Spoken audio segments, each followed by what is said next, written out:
Hello বন্ধুরা, আসসালামু আলাইকুম। সবার কী অবস্থা? আশা করি ভালো আছেন। আমরাও বেশ ভালো আছি।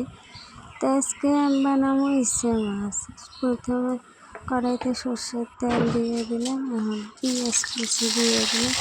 পেঁয়াজগুলো ভালো করে নেড়ে চেড়ে নিয়ে ইচ্ছে মাছটা দিব। আমরা কিন্তু ইচ্ছে মাছে বলি, গ্রামের চিংড়ি বলি না। পেঁয়াজটা এই যে ভাজা ভাজা হয়ে গেছে, এখন ইচ্ছে মাছগুলো দিয়ে দিন।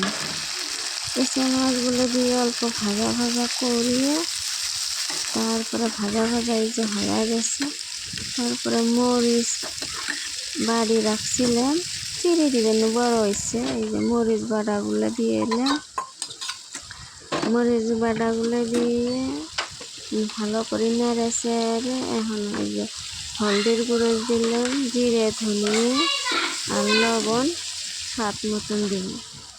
জিরে ধনিয়ে দিলাম, দিয়ে আর অল্প ভালো করে নেড়ে চেড়ে নিয়ে লবণ দিলাম। আর এই যে ইচ্ছেটা ভালো করে কষানি হয়ে গেছে, আমি পানি দিয়ে দিব।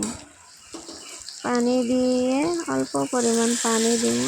পানি দিয়ে যখন অল্প ঝোলটা আডে ইচ্ছেটা নামে নিব। ইচ্ছেটার কালারটা দেখতে তো সুন্দর দেখা যায়, খেতে কেমন হবো সেটা জানি না। তো এই যে ইচ্ছেটা আমার হয়ে গেছে, বাড়ি নিলাম। সবাই ভালো থাকবেন, সুস্থ থাকবেন। আল্লাহ হাফেজ।